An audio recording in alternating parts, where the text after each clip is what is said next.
12 years, I've worked as a backcountry ranger in Rocky Mountain National Park. Most days it's sprained ankles and lost car keys. But in September 2020, I found something on the Bear Lake Loop that made me question if some people are meant to stay lost. If you love true horror stories from the wilderness, make sure you're subscribed and hit that notification bell. You won't want to miss what happens next. The morning was perfect. Fresh snow on the peaks, aspens turning gold.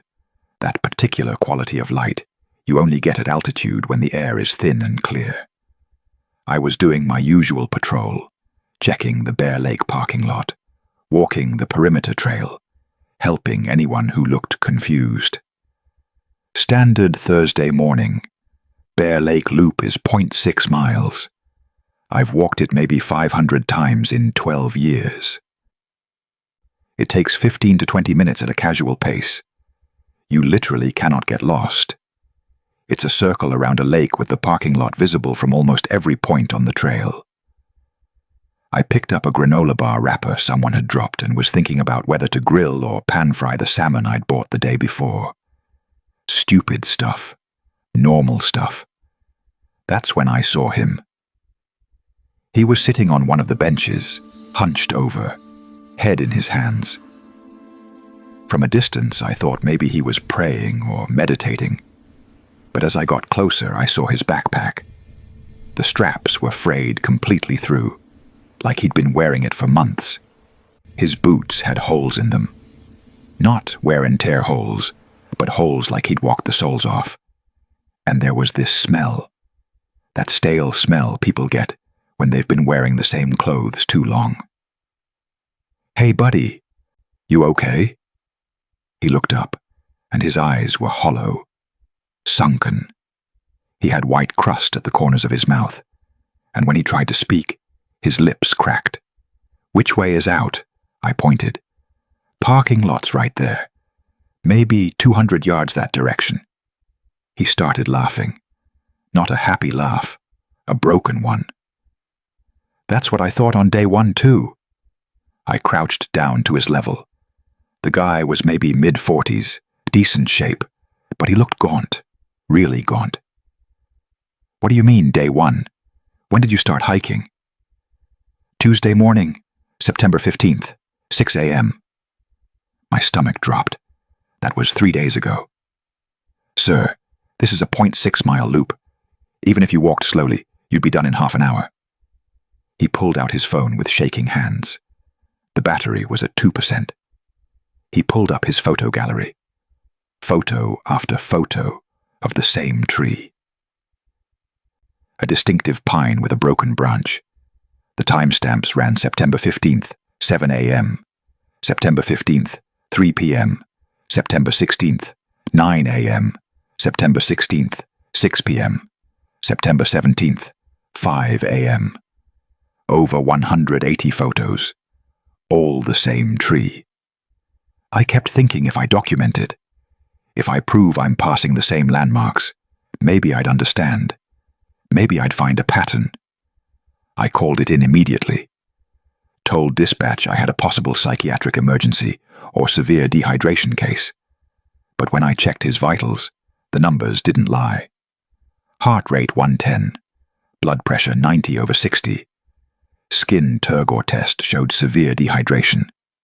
His tongue was swollen. "When did you last drink water?" "Ran out yesterday. I had 3 bottles. I drank them all." His GPS watch told the real story. Total distance, 47.3 miles. Elevation gain, 600 feet. The loop has maybe 50 feet of gentle elevation change. All steps recorded within a 0.6-mile radius. It wasn't possible.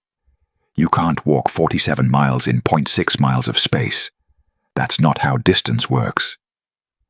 Maybe your GPS is glitching, or maybe you wandered off trail and...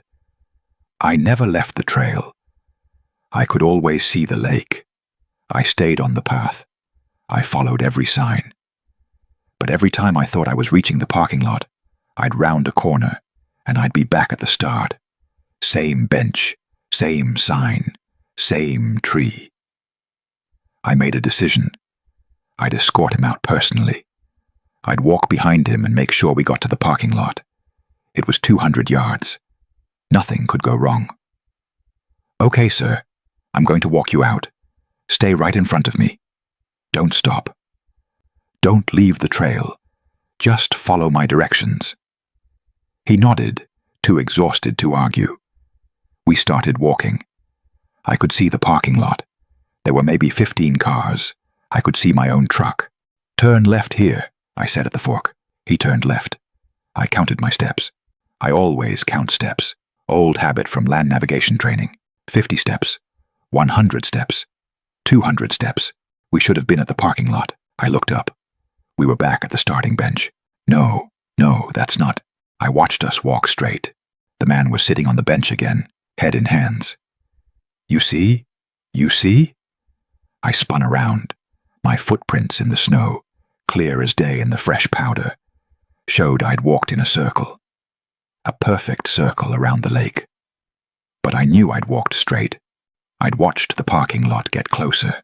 I got on the radio. Told them I needed an immediate helicopter evac for medical emergency. I didn't mention what had just happened.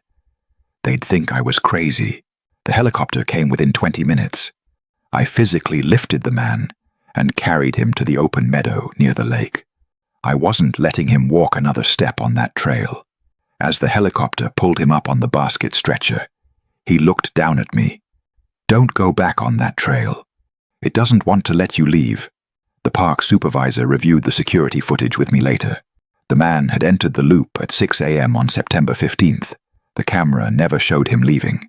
He must have wandered off into the woods. Got disoriented. Classic case of dehydration psychosis. Then why are his GPS coordinates all on the trail? GPS glitch. Happens in the mountains. And the photos? He probably walked past that tree multiple times while lost. Look, Kellerman, the guy's in the hospital now. He'll be fine. Don't overthink it. But I couldn't stop thinking about it. I went back to the bench where I'd found him. In the snow, I could see where he'd sat. And all around the bench, worn into the dirt beneath the snow, were boot prints. Hundreds of them. Maybe thousands. All the same tread pattern. Like someone had walked in circles around that bench for days. I took a photo. I still have it. A week later, I did my regular patrol of Bear Lake. I told myself I was being stupid. It was just a trail. But as I walked it, I counted my steps. 947 steps. Same as always. I completed the loop, made it back to my truck. Everything was fine. But last month, something happened. October 23rd. I was doing my usual patrol. I counted my steps. 1,200 steps. I kept walking. The parking lot never got closer. I could see it, but it wasn't getting closer. I stopped counting at 1,500 steps. That's when I heard it. Behind me. Footsteps. I turned around. Nobody there. But in the snow, fresh footprints. Boot prints. My boot prints. Like I'd been walking behind myself.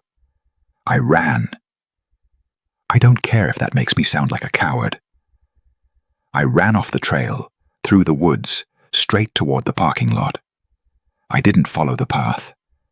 I crashed through brush and jumped over fallen logs, and I didn't stop until my hand was on my truck's door handle. When I looked back, I could see the trail. Empty, peaceful, beautiful. I don't patrol alone anymore, and when I walk the Bear Lake Loop, I count my steps. 947 steps, every time. I never stop counting, because the day I lose count, I'm afraid I'll end up like him, walking in circles, watching the exit get farther away with every step toward it. Sometimes I wonder if he's still there. Not physically. He's alive, living in Denver now. But maybe some part of him never left. Maybe some part of him is still walking that loop, still trying to find his way out. And maybe one day, I'll join him.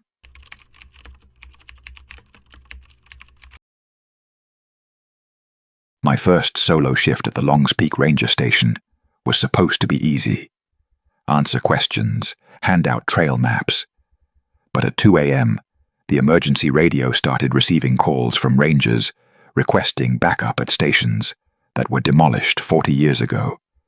It was March 8th, 2022. Still winter up in the mountains, even though down in Estes Park, people were starting to think about spring. I'd been working as a ranger for exactly 7 months, and this was the first time they'd trusted me alone overnight. It's not a glamorous job. Mostly you sit in a small cabin answering radio calls, logging reports, and waiting for your relief shift at 8 a.m. The station is at 9,400 feet, a few miles from the Longs Peak trailhead. Remote enough that cell service is spotty, but close enough to the parking area that hikers can reach you if they need help. I'd brought a mystery novel and a bag of Cheetos. I felt a little guilty about snacking on shift, but it was going to be a long night. The plan was simple: stay awake, stay alert, stay safe. I failed at all three. Around 10 p.m. I was flipping through the station logbook, reading old entries, mostly routine stuff. Lost hikers, bear sightings, weather warnings. But then I noticed something odd. Pages were missing, torn out. The entries jumped from January 1979, straight to April 1979. 3 months just gone. I made a mental note to ask my supervisor about it in the morning. At 2:17 a.m., I was deep into chapter 12 of my novel when the old radio crackled to life. Not my modern digital radio. The old analog backup unit sitting on the corner of the desk, the one labeled emergency use only in faded marker. This is Ranger Station Glacier Basin, requesting immediate backup. Code 1035. Repeat, code 1035. The voice was male, young, panicked. My modern radio stayed silent. I grabbed the park map on the wall. Glacier Basin Station. I found it marked with a small X and a handwritten note. Demolished, 1979. The voice continued. Subject is male, 40s, armed with bladed weapon. Ranger Howell is attempting to subdue. Requesting immediate backup, over. Code 1035. I'd seen that in old training manuals. It hadn't been used since the 70s. It meant major crime in progress. My hand shook as I reached for the microphone. This is Longs Peak Station. Glacier Basin was demolished in 79. Who is this? Over. Static. Then another voice. Different station. Ranger Station Copeland requesting backup for Glacier Basin. En route. ETA 20 minutes. Over. Copeland Station. I checked the map. Another X. Another demolished building. Ranger Station Wild Basin, confirming backup en route. Over. Wild Basin. Demolished, 1981. I was receiving radio calls from buildings that no longer existed. My heart was pounding. This had to be some kind of prank. Maybe veteran rangers messing with the new girl on her first solo shift. It had to be. I went to the storage room, where we kept old files and incident reports. I pulled boxes until I found 1979. March 9th, 1979. Ranger Daniel Howell, age 27, disappeared after reporting violent confrontation with armed intruder at Glacier Basin Station. Backup units delayed due to avalanche response on west side of park. Upon arrival, 40 minutes later, station found empty. Extensive blood evidence. No body recovered. Suspect never apprehended. Suspect description. White male, approximately 40 years old, 6 feet tall, armed with hunting knife. Wanted in connection with 2 murders in Wyoming. Still at large. The radio crackled again. He's coming back. He knows I called for backup. He's... Sounds of struggle. Items crashing. Heavy breathing. Then a different voice, rough, angry. Where are they? Where are they? Howell's voice, terrified now. They're coming. They'll be here any minute. You're lying. Nobody's coming. Nobody ever comes. I stood, frozen, listening to a murder that happened 43 years ago. But it wasn't a recording. It was happening now. Right now. The timestamps matched. 2:17 a.m., March 9th. The same night. The same time. My hands found the microphone before my brain caught up. Ranger Howell, this is Long's Peak Station. Do you copy? Static. Then his voice, desperate, confused. Long's Peak. You're 15 miles away. How long until you arrive? I couldn't speak. What was I supposed to say? That he died 43 years ago? That nobody came? 10 minutes, I lied. Hold on for 10 minutes. I don't know why I said it. Maybe I thought I could change it. Maybe I thought if someone, anyone, had told him help was coming, it would make a difference. 10 minutes. Okay. I can do 10 minutes. He's outside.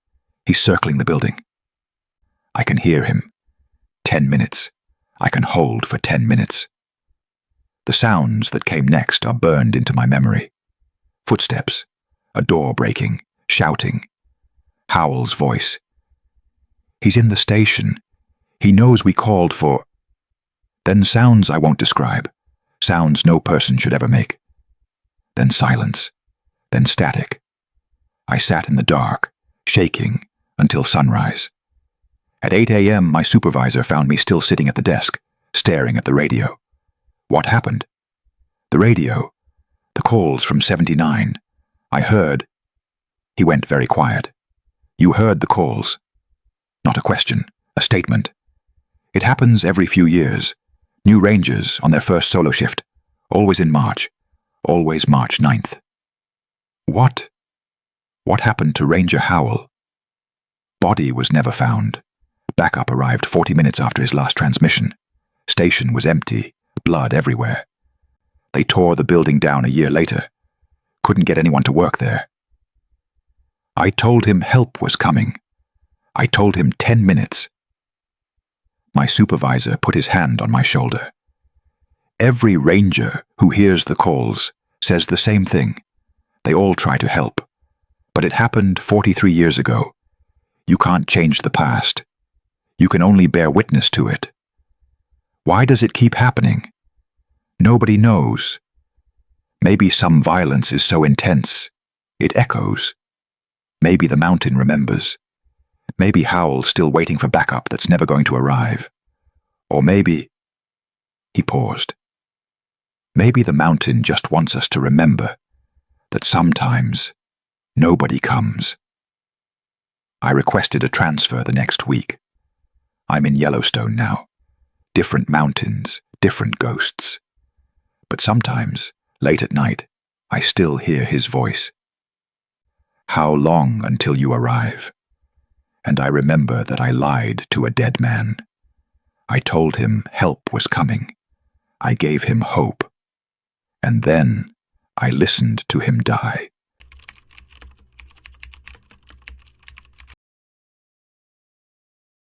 I spent 6 weeks camped in Moraine Park studying elk behavior for the National Park Service. Every morning I'd see the same orange tent across the meadow, maybe 400 yards away. On day 40, I hiked over to introduce myself. The tent had been abandoned for 15 years. I'm a wildlife biologist, and I've spent the better part of my career studying elk migration patterns. The work usually involves setting up trail cameras, collecting scat samples, tracking movement through GPS collars. Pretty standard field research stuff that doesn't make for exciting dinner conversation. But in the fall of 2018, I got a 6-week solo assignment in Moraine Park, one of the most beautiful meadows in Rocky Mountain National Park. My job was simple. Camp in the valley. Monitor the elk rut. Document behavioral patterns during mating season. I had a good tent, a camp stove, more freeze-dried meals than I could stomach, and absolutely zero cell service for miles. Perfect conditions for focused research. Just me, my equipment, and a few hundred elk. Every morning when I unzipped my tent around sunrise, I'd see it. An orange tent on the far side of the meadow. Same spot every day. I figured it was another researcher, or maybe a photographer, trying to get those perfect sunrise shots of the elk. I'd wave sometimes, even though I couldn't see if anyone was looking. Just being neighborly. But the tent never moved. No one ever came or went that I could see. I assumed they were on a different schedule than me. Early riser, maybe, or someone who stayed inside during the day. For 40 days, I saw that tent. Same spot. Same orange glow in the morning light. On day 40, I decided to hike over and introduce myself. Maybe compare notes. Maybe just have a conversation with another human being. 6 weeks alone in the wilderness makes you crave social interaction, even if you're naturally introverted like me. The walk took about 20 minutes through the tall grass. As I got closer, something felt wrong. The tent looked weathered. Really weathered. Not like someone had been camping for 6 weeks. Like someone had been camping for 6 years. The fabric was sun-bleached and torn in places. The stakes were rusted, practically fused into the ground. When I knelt down to look inside through the mesh window, my stomach dropped. The tent was filled with leaves and pine needles, inches thick. Spider webs stretched across the interior like someone had abandoned it and nature had moved in. There was no sleeping bag, no camping gear, just decay. I found the zipper and opened it.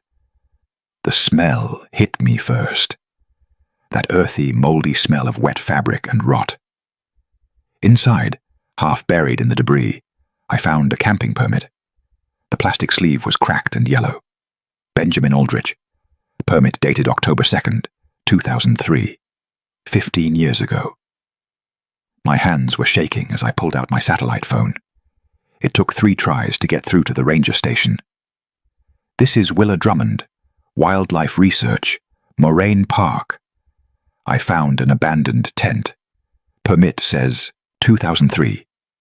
Name is Benjamin Aldrich. Long pause on the other end. Can you repeat that name? Benjamin Aldrich, October 2003. Another pause. Stay where you are. We're sending someone. What's going on? Benjamin Aldrich was reported missing in October 2003. Never found. We assumed he'd left the park, but the tent was never recovered. We looked for weeks. I turned slowly, looking back across the meadow at my own tent. I could see it clearly, a small green dot in the distance. The tent was left as a memorial, the ranger continued. But we removed it in 2004. It's not there anymore. It hasn't been there for 14 years. I'm looking at it right now. That's not possible. I took photos, dozens of them. The weathered fabric, the rusted stakes, the permit with Aldrich's name. I documented everything. Then I remembered something. My trail cameras. I'd set up 6 of them around the meadow to capture elk movement. They triggered on motion and took photos every 30 seconds when activated. I pulled the SD card from the nearest camera and scrolled through the images on my laptop. Hundreds of elk photos, sunrise shots, sunset shots. And there, in the background of every single morning photo, was the orange tent. But that's not what made my blood run cold. In some photos, the tent was occupied. I could see a shadow moving inside, a human-shaped shadow. The zipper would be closed in one photo, slightly open in the next, like someone was inside, shifting around, getting ready for the day. But in 6 weeks of photos, no one ever emerged. No one ever entered. The shadow was just there, moving, existing. trapped in a tent that shouldn't exist. I scrolled faster. Day 1, the shadow was there. Day 10, still there. Day 20, day 30, day 40. Every single morning. A shadow moving inside a tent that had been removed 14 years ago. I packed up my research camp in under 2 hours. I didn't care about protocol or proper procedure. I radioed the ranger station and told them I was evacuating immediately due to equipment failure. They didn't argue. As I was loading the last of my gear, I made the mistake of looking back across the meadow one final time. The orange tent's zipper was open, just halfway, like someone had opened it from the inside. And in the dark interior, I could see something. Not a shadow, something solid, a shape, human-sized. It wasn't moving. It was just there, in the opening, watching me leave. I didn't run. I walked very deliberately to my vehicle, loaded everything, and drove out of Moraine Park without looking back. The rangers went to investigate the next day. They found nothing, no tent, no camping permit, no evidence that anything had been there at all, just undisturbed meadow grass. But when they reviewed my trail camera photos, they went silent. The tent was in every single frame. The shadow, too.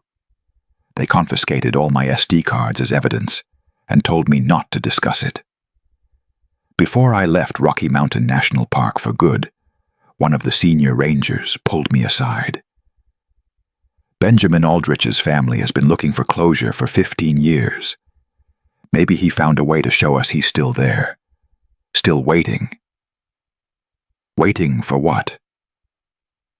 For someone to see him, to acknowledge he existed, to know he didn't just disappear. I think about that sometimes. About the shadow moving inside that tent every morning. Getting up with the sunrise like it had somewhere to be. Some routine to follow. Was it Benjamin Aldrich?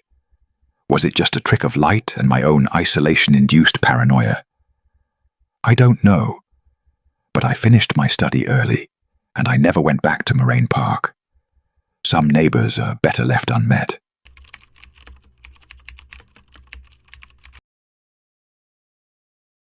The Alpine Visitor Center sits at 11,796 feet on Trail Ridge Road, the highest visitor center in the national park system. I'm responsible for maintaining the building, including the basement storage. Except according to the blueprints, there is no basement. So what have I been going down into for 3 years? For 3 years, I've been going down into a basement that doesn't exist. I'm a maintenance worker for Rocky Mountain National Park. My main responsibility is the Alpine Visitor Center on Trail Ridge Road. It sits at nearly 12,000 feet, the highest visitor center in the entire national park system. My job is pretty straightforward. Fix leaky pipes, replace light bulbs, keep the HVAC running, make sure toilets flush at altitude where everything works a little differently. The thin air makes even simple tasks harder. You get winded carrying a toolbox up a flight of stairs. There's a heavy steel door near the boiler room marked Storage Authorized Personnel Only. I go down there maybe twice a week to grab supplies, store equipment, standard maintenance stuff. Been doing it for 3 years. Same door, same stairs, same concrete basement. 20 steps down. Fluorescent lights that flicker when you turn them on. Metal shelves with spare parts, cleaning supplies, old promotional materials we don't use anymore. Nothing unusual. Nothing weird. Until last month, when I accidentally saw the original building blueprints during a renovation meeting. I wasn't supposed to be in that meeting. I'd just come to fix a broken projector. But while they were discussing the renovation plans, they pulled up the original architectural drawings from 1963 on the screen.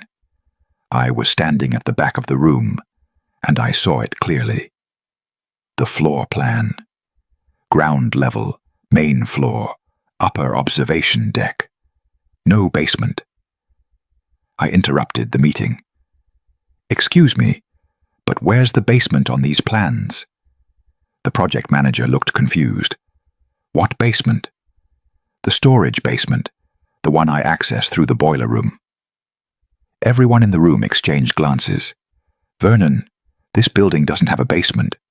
The visitor center is built directly on bedrock. It's one of the reasons construction was so difficult. They couldn't excavate. But I've been going down there for 3 years. The head ranger pulled me aside after the meeting. Show me. We walked to the boiler room. I pointed at the heavy steel door. Right there. 20 steps down. He stared at the wall.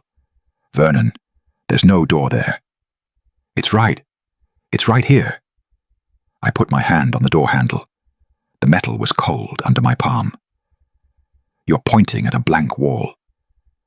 I turned the handle and pulled. The door opened with its usual creak. The stairway descended into darkness. I could smell that familiar basement smell. Concrete dust and old paper. The head ranger's face went pale. I don't see anything. You're opening air. You're telling me you don't see stairs? I'm telling you I see you miming opening a door that doesn't exist. I pulled out my phone and turned on the flashlight, shining it down the stairwell.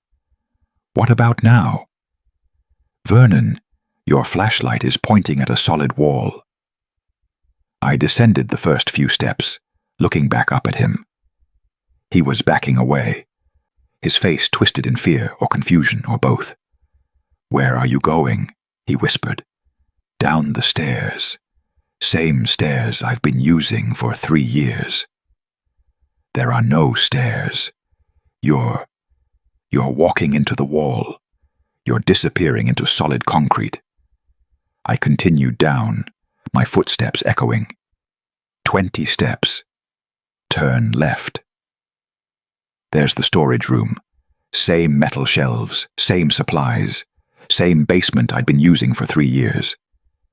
I grabbed a roll of duct tape off the shelf and came back up. When I emerged, the head ranger was on his radio calling for backup.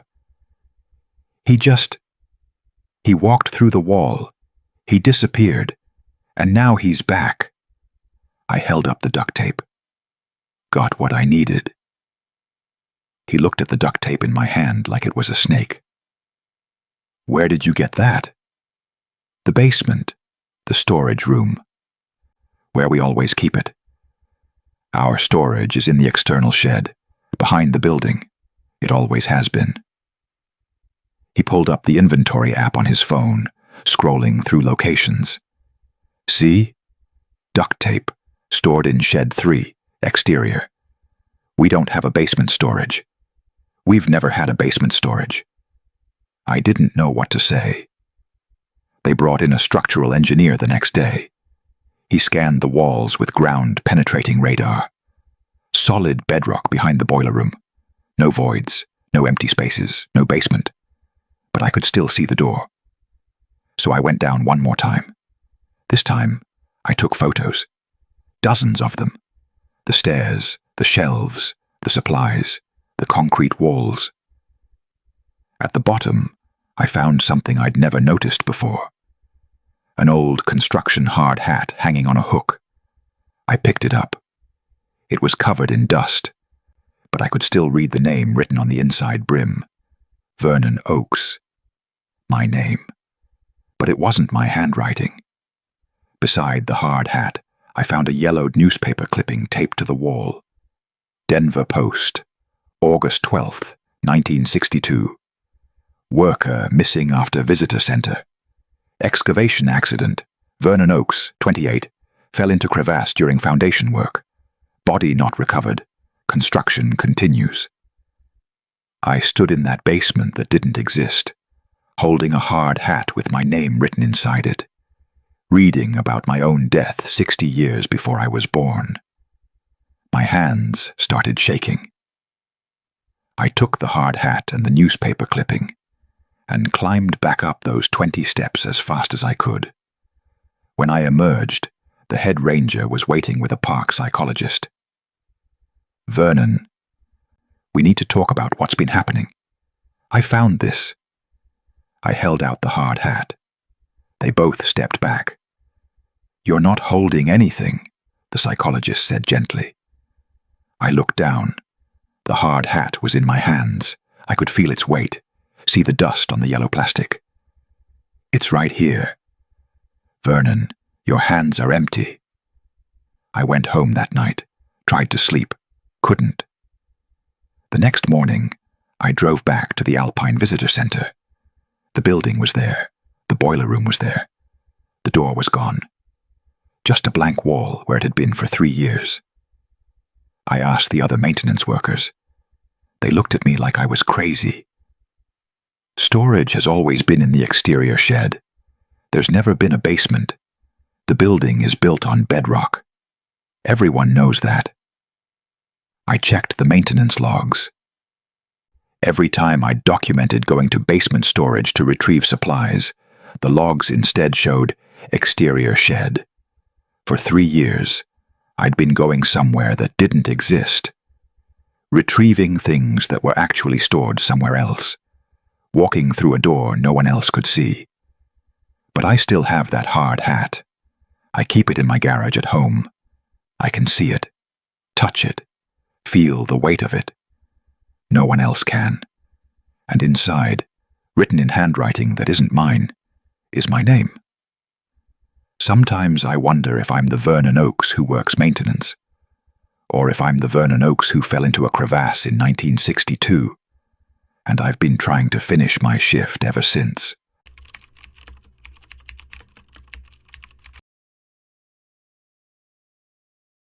I operated the main ski lift at Breckenridge for 7 seasons. It's a lonely job when the mountain closes, and you're doing final sweeps. But in February 2021, I found someone still riding the lift at 11 p.m. Except the lift had been shut down for 3 hours. I operated the main ski lift at Breckenridge for 7 seasons. It's a lonely job, especially during closing. The mountain empties out around 4 p.m., and by 5:30, it's just you and the wind and the last light hitting the peaks. I was good at it.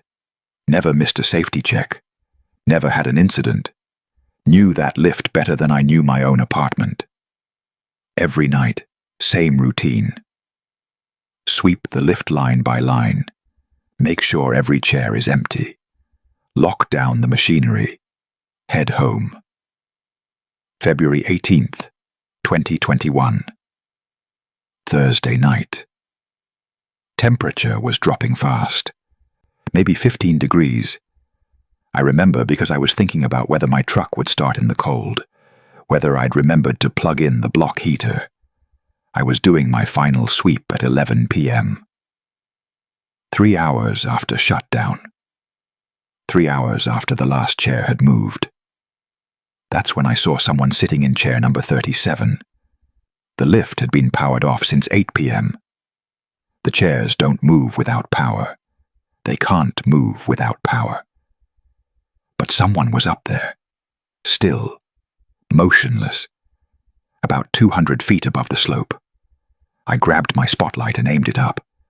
The figure was small, child-sized, wearing a bright blue jacket, not moving at all. My first thought was some kid had fallen asleep, and I'd somehow missed them during my sweep. It happens. Not often, but it happens. I radioed down to base. "This is Harlan at mid-station. I've got a situation. Someone still on the lift. Chair 37. Need to power up for emergency extraction." The voice on the other end was skeptical. "You already did your sweep." "I know, but there's someone up here. Stand by." I kept the spotlight on chair 37. The figure in the blue jacket didn't move, didn't wave, didn't react to the light at all. Something about it felt wrong. The posture was too still, too perfect, like a mannequin. The radio crackled. "Harlan, thermal imaging shows no heat signatures on the lift line. Are you sure?" "I'm looking right at them." "Our cameras show chair 37 is empty." I looked again. The figure was still there. Blue jacket, small frame. sitting perfectly centered in the chair. I don't care what your cameras show. There's someone up there. We're not powering up the lift for a visual anomaly. Protocol requires thermal confirmation. This isn't an anomaly. This is a person. Long pause. Harlan, Chair 37 has been flagged in our system. Do not approach. Return to base. What do you mean, flagged? Just come down. Now. I wasn't leaving someone on that mountain. I don't care what the thermals said. I could see them. I made a decision. I started climbing. There's a maintenance ladder that runs parallel to the lift line for emergencies. It's exhausting and dangerous, but I've done it before. As I climbed, I kept my eyes on Chair 37. The figure never moved, never shifted, just sat there in perfect stillness. It took me 20 minutes to reach the chair. 20 minutes of climbing in the dark, in the cold. My breath coming in ragged gasps in the thin air. When I finally reached Chair 37, I grabbed the safety bar and pulled myself up to look inside. It was empty. No child, no blue jacket, nothing. But the seat was covered in frost. Not the normal frost you'd expect from a chair sitting in cold air for hours. This was thick. Ice crystals formed in the perfect shape of a small body, like someone had been sitting there. And the cold had been so intense, it had frozen their outline into the metal. And in that frost, I could see handprints. Small handprints, pressed into the ice like someone had been gripping the safety bar. I touched one of the handprints. The ice was cold. Impossibly cold. My fingers stuck to it, and when I pulled them away, my skin came with it. I climbed down faster than I'd climbed up. My hands were shaking. My finger was bleeding where the skin had torn off. When I got to base, my supervisor was waiting with security footage pulled up on his monitor. Look at this.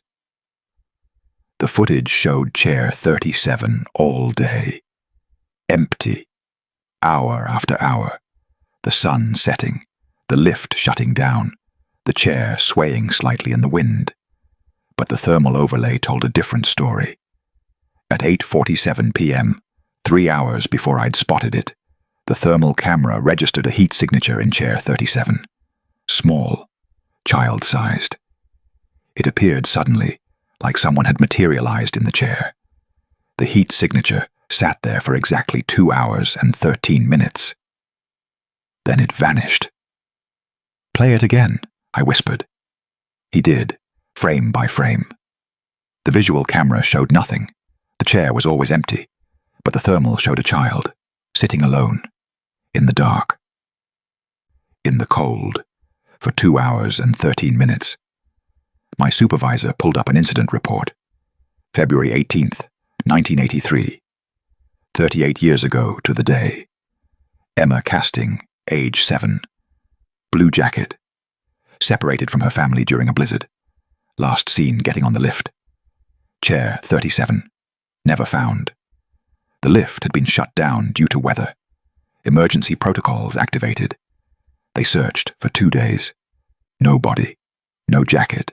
No trace. The incident report noted one detail that made my stomach turn. During the search, Chair 37 had been checked by multiple rescue workers. All reported the same thing. The seat was covered in ice. Thick ice, with small handprints frozen into the metal. My supervisor closed the report. It happens every February 18th. Someone sees her. Different people. Different years. Always Chair 37. Always at 11 p.m. Why didn't you warn me? Would you have believed me? I looked down at my finger.